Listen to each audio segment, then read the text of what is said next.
Our story begins with our young protagonist, who is being chased by a group of guards. They call her by the name Jill Serval. Despite being injured, she continues to fight for her life, determined not to fall in a way that would satisfy the man pursuing her. At that moment, the man in question appears and, with a single attack, subdues Jill, telling her that her end will come tomorrow. Jill recalls that this man proposed to her the very night they first met at a ball. She remembers her adolescence, which was anything but ordinary. Due to her battlefield prowess, she became known as the daughter of the god of war, receiving countless love letters, more from women than men. She never thought about being called heartless because everything she did was for her first love, Gerald der Kratos. Or so she thought, until she discovered his true nature. Now, Gerald has captured Jill and tells her that he never would have imagined the woman destined to be his wife would be on the run, refusing to admit her crimes. Jill quickly defends herself, insisting that the accusations are false. However, Gerald mentions that his sister Ferris has been deeply distressed by all the commotion. Jill comments on how he's always been overly attentive to his sister, to which Gerald replies that indeed nothing in this world compares to her. Here, through Jill's thoughts, it becomes clear that Gerald is in love with his own sister. Gerald then grabs Jill by the hair and tells her that perhaps she would have lived longer if she had maintained her blind faith in him. He even cruelly suggests that he would have allowed her to raise the children he would have had with Ferris, though he couldn't stand the thought of any of them resembling her. After this, Gerald orders the guards to take her away, but Jill swiftly disarms them and attempts to attack him. However, Gerald easily blocks her attack and disarms her in return. Despite this, Jill manages to escape and flees to the top of the clock tower. Once there, addressing him as Your Highness, Jill declares that he didn't get rid of her. She's the one who will get rid of him, as she throws herself into the void. Gerald immediately orders the guards to throw spears at her, but Jill manages to deflect all of them except one. That final spear, surrounded by an unusual aura, almost seems to possess a will of its own. As Jill falls, she regrets the mistakes she's made, but she refuses to let this be her end. She doesn't want to leave the world believing that loving someone was a mistake. With her final breath, as the spear strikes her, she only asks for another chance, because if it were granted to her, she would never let anyone use her again for the rest of her life. Just then, as the clock strikes 12, time suddenly stops, giving an unexpected turn to events. Jill opens her eyes to hear someone calling her. It's her parents. This is impossible, as she had lost them long ago. Through their words, she quickly realizes that on this day, Prince Gerald turns 15. The strangeness of the situation hits her, as she should be 22 years old, leaving her confused about what's happening. When she is welcomed into the ballroom, Jill immediately recognizes the place. Seeing her reflection in the window, she's shocked to find she looks like the young girl she once was. When the youthful Prince Gerald arrives, she quickly makes an excuse to leave, saying she needs some air. This is part of her strategy. Whenever faced with a crisis, Jill runs until she can come up with a plan that works. She heads toward a door she knows leads to Ferris's room, Gerald's sister. Here, Jill reveals to us that her engagement to the prince had been nothing but a facade to hide the forbidden love between the two siblings. When Jill discovered the truth, Gerald annulled their engagement and, the next day, had her arrested on false charges, resulting in a death sentence. The charge? Attempting to poison the princess, a perfect excuse to silence her and protect the royal siblings. Jill's attempted escape leads us back to where the story began. Our young protagonist now finds herself on a balcony, reflecting on the situation. Although confused, she believes she knows how to avoid repeating her past mistakes. Just then, Gerald appears, once again with the same intent, to propose to her. However, this time Jill is faster, slipping away and returning to the ballroom. Now, Jill desperately tries to devise a new plan, claiming she has a boyfriend wouldn't work given her age. She needs someone untouchable by the prince. As she continues running, she briefly encounters a strange creature, which vanishes as quickly as it appears. Slowly, Gerald closes in on her. In a moment of desperation, Jill grabs the nearest man sitting nearby and boldly declares to the room that she's in love with him. Gerald is furious and the entire ballroom falls silent. To her surprise, the man eagerly accepts her declaration, but as Jill hears his voice, she realizes her grave mistake. For the sake of her survival, she couldn't have chosen worse. The man in question is Hadis Teos Rave, the future tyrant emperor who, in 6 years, will plunge the country into chaos. This is how Jill unwittingly proposes to the most dangerous man in the land. Jill later awakens, bewildered, in a guest room at the palace. Soon after, Rave enters, asking if she feels better. He kneels down and, with a calm demeanor, asks her to properly propose to him. Jill is baffled by his request, noting how vastly different he seems from the tyrant she knows he will become. In that moment, Jill experiences a flashback of her encounter with him in the future. She recalls how Rave ordered the massacre of everyone, including women and children, declaring that no family member was worth sparing. He had spoken coldly of making people suffer, and when Jill surrendered to halt the slaughter, Rave had no interest in honoring the surrender of a defeated soldier. Desperate, Jill offered herself as a prisoner, claiming that the daughter of the god of war would make a valuable war trophy. Rave, although reluctant, decided to withdraw his troops after accepting her offer. Back in the present, Jill compares the two versions of Rave, this gentle man now before her, and the ruthless tyrant from the future. The contrast is so stark, it feels as though she's looking at a completely different person. Almost tenderly, Rave helps her into a pair of small shoes, gently placing them on her feet to keep her warm. For the first time, Jill experiences what it feels like to be treated as if she were a fragile, innocent child. Despite all her battlefield experience, nothing could have prepared her for this. At that moment, Gerald bursts into the room demanding an explanation. A tense standoff follows, Rave, protective of his future wife, and Gerald, refusing to accept the engagement, insisting that Jill is promised to him as per their family's agreement. Rave remains unfazed. He picks up Jill and, with calm confidence, warns Gerald that challenging him would be unwise, as they are not on the same level. His imposing presence silences any further protest, and with ease he walks out of the room, effortlessly subduing the guards in his path. Rave apologizes to Jill for scaring her, and mentions that he highly doubts Prince Gerald will give up so easily. He then swiftly teleports them to a ship, planning to take her to his kingdom. He offers her new clothes, which makes Jill wonder why he had women's clothing on hand. 5 minutes later, Rave returns with tea and a delicious dessert. Jill enjoys the treat, thankful to be alive. Still, she asks the Emperor how seriously he's taking the engagement, especially considering her age. Without hesitation, Rave responds that she's perfect, sending a shiver down her spine. He also notes that her great magic power makes her his ideal match. At this, Jill realizes that Rave is a bit of a degenerate, falling for the whims of a little girl's joke and even willing to take her away. When Jill tells him it was all a joke, his expression shifts to a more serious one. He asks her if she truly wants to marry him, urging her to be clear if she doesn't. Unluckily for Rave, Jill confesses the truth. She explains that due to certain circumstances, she had to lie about the proposal. Just then, the dragon god, Rave, appears, mocking the situation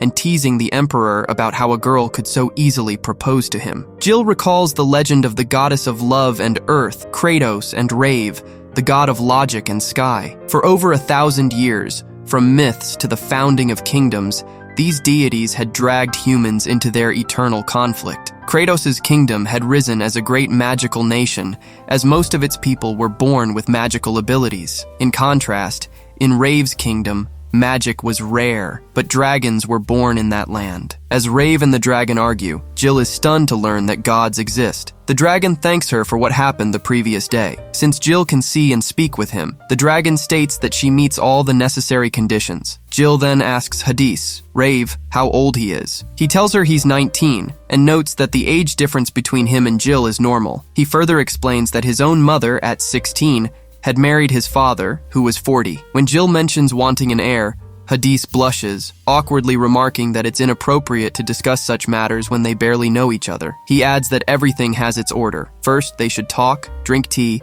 and get to know each other better. Jill comments that Hadis's outward appearance and his inner self don't seem to match. She begins to realize that he's not what she expected, and moreover, that the entire marriage proposal was based on a lie. For this, Hadis apologizes, acknowledging that it was too convenient for a girl with such immense magic power to propose to him and fall in love so quickly. He promises that he will never forget her name or what she did for him, but now he intends to return her to Kratos. Hearing this, Jill is filled with dread, knowing that once she returns, only the incestuous worm Gerald will be waiting for her. Meanwhile, Hadis expresses his gratitude again, admitting that no one had ever declared they would dedicate their life to making him happy. That moment had been a dream for him. Jill, upon hearing this, can't believe what she's done, taking advantage of someone, just as others had done to her. Seeing the dragon wipe away Hadis's tears, she realizes he isn't a bad person after all. Moved by this, Jill takes back what she said earlier, and declares that she does want to marry him. Initially,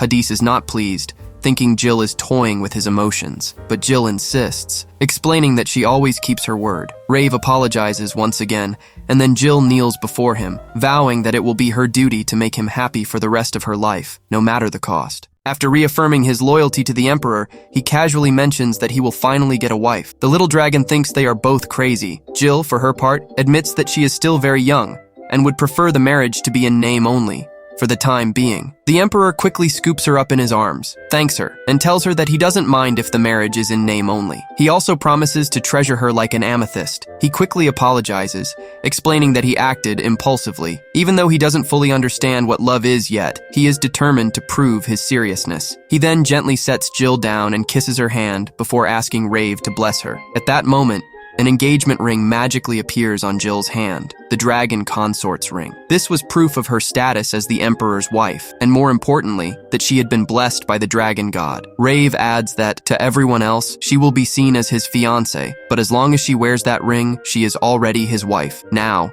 he swears to protect her from everything. Suddenly, the ship is attacked. Jill immediately suggests preparing a counterattack, but when she looks at the Emperor, she notices that he looks visibly exhausted. She asks the little dragon to take her to the port, though she feels conflicted. She had made an oath to protect the Emperor and make him happy. At that moment, Jill uses her magic to push the ship into the port. With her fists, she destroys the cannonballs that fly towards them. She points out that His Majesty had prioritized her safety over his, which was reason enough for her to help him. The ship lands safely in the port. Jill quickly declares that the Emperor is on board, that they were attacked, but thankfully, they managed to escape. She immediately orders the crew to take him to a doctor. After all this, the little dragon thanks Jill, but asks her to lower her voice, as it seems like she is the only one who can see him, making everyone think she is talking to herself. A short time later, Jill approaches the town sign and realizes that they are in Baleberg. The dragon asks her if she knows the place. Jill recognizes the name, remembering the tragic events that happened in Baleberg, but avoids talking about them, reminding herself that those events will happen in the future. Just then, a girl arrives asking for Lord Hadis. She mentions having heard that he brought a young girl from Kratos. This was Sphere, Jill's romantic rival. Sphere was the daughter of Marquis Bale, lord of these lands, and a candidate to be Hadis's fiancé. Sphere quickly confronts Jill, warning her that she will not allow her to steal Hadis, calling her a home-wrecking little kitty. Later at the castle, Jill reflects on the tragedy of Baleberg, which occurred during the banquet celebrating Emperor Hadis's return to Kratos. The Emperor had refused to marry Sphere, the daughter of Marquis Bale, and the distraught girl took the lives of the other candidates, set fire to the castle, and took her own life. Upon reflection, Jill believes that such a girl could not possibly commit such a horrible act. With the Emperor present here and his return to Kratos soon, she feels that the event is unlikely to happen. But if it were to happen, it would spark a civil war with Kratos. Jill also fears losing her subordinates and family again, remembering Zeke and Camilla. At that moment, the little dragon reappears and asks if Jill is all right, as being stuck in one place for so long would depress anyone. Jill assures him that she has been treated well, and immediately asks about the Emperor's health. The dragon tells her that he woke up a while ago,